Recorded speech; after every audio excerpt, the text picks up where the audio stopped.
Yo people, welcome back to the YouTube channel. You already know what time it is. It's time for your type of video for England in terms of what I would like to see from Southgate's team, so my eyes do not bleed during this World Cup. Now, of course, the passport states the red amalgamation purple that I was born and present, birthed and soiled on this land of England. However, I have not brought my Tesco loyalty club card such as Maguire and Phillips have to make it into this squad. I will pick up my shit and leave as quickly as my ancestors arrived if I see treacherous treason football from this team once again. Now, of course, people will say tournament football is just winning football and it doesn't matter how you play. However, I have seen many a time in previous moments where England would need to know how to play on the front foot. England would need to know how to play the beautiful game to get through moments in matches in the last stages, but they were unable to put their foot on the pedal because they were not in tune with how to do so prior and earlier in the competition because they decided to play toxic football. Now, first of all, I'm going to show you how this works.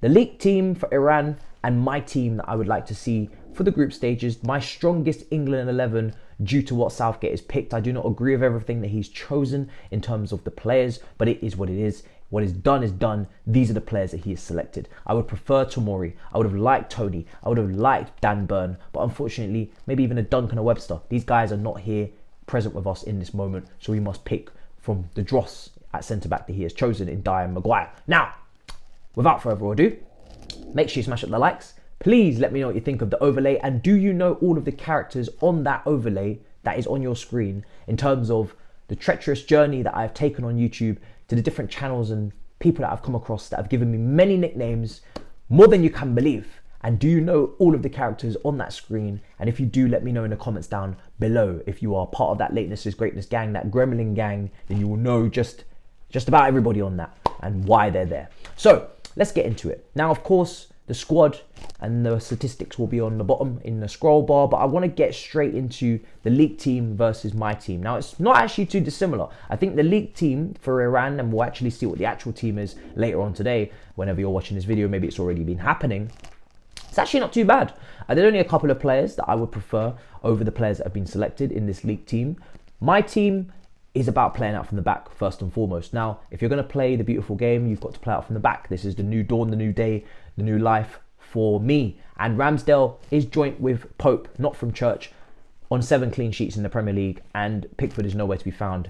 He's been picking the ball out of his net for Everton. Now, of course, he doesn't pick the best team to represent in Everton, and it's not the best team out there to be in goal for, to be on that list. But unfortunately, that is what he's chosen in life, and that is none of my business. What I would like to see is Ramsdale spinning and pinning that ball through the lines as he did against Chelsea, in between the lines of defence, and even sometimes even as far into midfield. That's what separates him and Pope. Pope is a good goalkeeper, but he doesn't have the ball playing ability as Ramsdale. Now, of course, I know Pickford gets in on loyalty points, like I said, your club card and whatnot, and I know he's going to start, but that's the one change that I would make from the league team, the expected team, the team that will probably play against Iran, versus the team that I feel is the strongest. I feel like Ramsdale is the better ball-playing goalkeeper, and that's what edges it for me, but loyalty is loyalty. Now we move into the other loyalty card member, Harry Maguire. He's been racking up his points for quite some time. Obviously, England have made it to a semi-final and a final. That holds its weight in gold for him.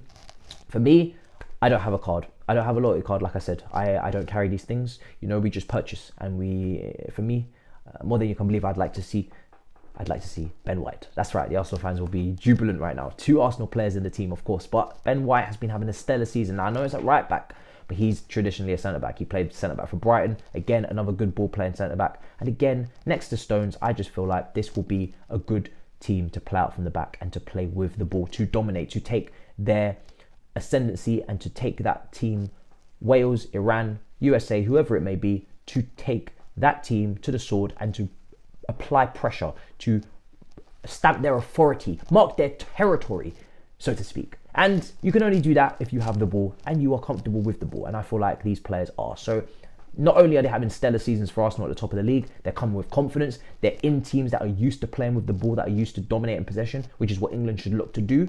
It translates over across wonderfully, spectacularly, emphatically, but it will not happen. But this is what I would do. Of course, Maguire is in there in the expected team against Iran. Then Stones, I agree with that. Then Trippier, I agree with that. Trent has been creating plenty of chances, of course, for Liverpool this season. He's still up there for chances created for fullbacks from England, along with Trippier. But Trippier has also been defending competently like a grown man. So that's why Trippier starts. And of course, he got the set pieces as well, so we don't miss that from Trent.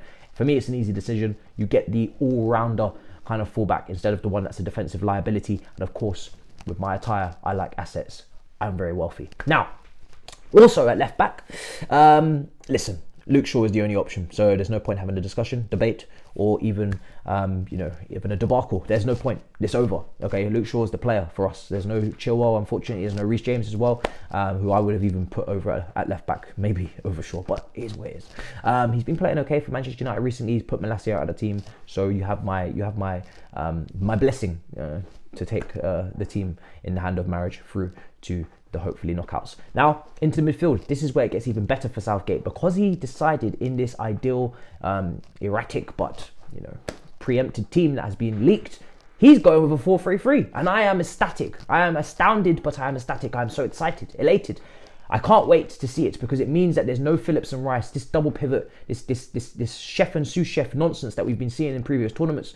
Defensive, nothing flary or attacking about it, just very defensive, very defensive minded. And now we're starting to see finally a holder, a sitter in Rice, and then 2 8s. Bellingham can now flourish as a box-to-box midfielder, crashing the box, scoring goals like he does for Dortmund, and Mason Mount in his favoured position, because Maddison, in my strongest team, Maddison would be in, but Maddison is carrying a knock and a niggle from the game against West Ham where he picked up an injury. So of course Mason Mount goes in there, and Mason Mount for me is best as an 8. He's playing next to his best friend. Hopefully they can do their little handshakes, their little kumbayas and whatnot.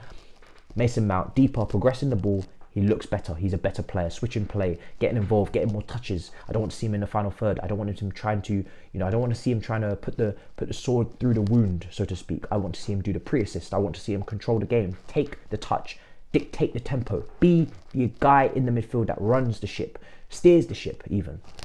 Let the other man's, run off the ship and do all these other things, walk the plank, so to speak. Let the attackers do that. You, sir, you steer the ship and you stay safe, you stay inside, and that is what I would like him to do on that left side 8 position. I feel like it's a good role for him, deeper next to his bestie friend, and we move. Now in the front three, in the reported front three, in the leaked front three, it is Sterling, Saka and Kane. I am more than happy with that. Now I feel like the left side position is very much up for debate. Saka on the other side has been in brilliant form for Arsenal. He's second highest for assists behind De Bruyne. So I don't think there's any conversation about him playing on that side. On the other side, we have Foden, we have Grealish, and we have Sterling, and even Rashford. We have many options. Now, for me personally, I don't mind who you pick. I think this is a fluid, flexible position that can be chosen at will for anyone to participate and partake. Now, he's chosen Sterling due to the form of the Euros. He was the best player for England. He's been in terrible, torrid form for Chelsea, but for England, he's been good. So you give him the grace of God and let him do his thing. But if he for sure shows signs of flopping, you have Grealish, who I was very impressed by against Chelsea in the Cup. And of course, you have Foden, very good technical players for Manchester City. Good ball retention is there. So I am happy to let him free will on that side. I don't mind what he does. More than you can believe, you can go ahead and do what you want. Now, up front, Harry Kane. I have one instruction for you, young man. Please, you're not even young. Do not become a regista. Harry Kane, in this tournament, we need you to be in the box. We need you to score goals. We need you to be the hold-up, target man, link-up play, whatever you want. Yes, you can create chances for others, of course. But do not drop deeper than the attacking midfield zone, please. Do not become a regista. Do not become Jorginho. We do not need you to pick up the ball off the centre-backs. I know sometimes you get lonely. It's winter. Everybody needs a cuddle buddy. Sometimes you feel like you need more touches of the football. More than you can believe, guys. The ball will come to you, okay? Mason Mount, Bellingham, the ball will come. If they don't bring the ball to you, we sub them off, we bring on someone else. You stay up front. You have to be in the box. You are the goal scorer. You are the prime number 9. You are the guy for the golden boot. You know, the chicken has come to roost, and I do not want to see any Tottenham on this team. I want to see you up front, scoring goals. Job done. I don't want to see anything else. You're not playing for Tottenham. This is not, as much as respect as I have for them, Bentancur, Bergwijn, Højbjerg and Basuma. This is not all the bees. This is not for you to come and drop deep and create. You don't need that. We have creators in this England team. As long as Southgate unleashes them and lets them flourish and wander around the woods, you shouldn't have to drop deep. You should now be able to play your role. So please do so. And Callum Wilson's obviously off the bench to do damage as per usual, the fox in the box. So my team and the real team is not too dissimilar. Like I said, there's a couple changes mainly to defence. I don't rate the defence, centre-backs in particular that he's taken in terms of the Dyers. I don't want to see dire football, so that's partly what the reason. But it is what it is. It is what it is. Regardless of what happens when they play Iran, the rest of the group stage is still there, and I still want to see similar things. I want to see proactive, progressive, attacking football, and then when we get to the knockouts, we can have a different conversation. But hopefully England do, showcase that, because I feel like they will need it. Against Italy in the final, when it was an opportunity to turn it up a notch against some of those older players, they didn't have the panache, the magic, the skill, the know-how, the mental fortitude, the mental capacity to do so and take the game and win it, because maybe they're not used to. Maybe they're not used to playing. So let them play. They haven't won in 6 games, Southgate. You lost to Hungary. That's right. I may not have been watching the Nations League or the friendlies or the qualifiers because I simply do not care for such things. But I heard about it on the radio and I was not best pleased. As a British citizen, I was very, very disappointed. But it's all about tournament football. That's all we care about. Not really expecting you to win, but minimum semi-finals I think is fairly achievable and pretty much expected. So until the next time, make sure that you smash up the likes. Make sure you let me know in the comments down below what you think of my team, what you think of the ideal leaked Southgate team, and of course the actual team that happens against Iran. And just let me know what your thoughts are on the game against Iran when they are playing and the full-time whistle blows. You can come back here and give me your feelings and thoughts. I will be doing a stream later on today talking about all the games, including England versus Iran, and what has transpired. But until then, make sure you smash up the likes. Let me know what you think in the comments down below. Let me know what you think of the overlay, the attire, the effort that has been put in. Surely this demands some subscribers, surely. If you haven't subscribed, what are you doing? Get to it. In a bit, people. Peace.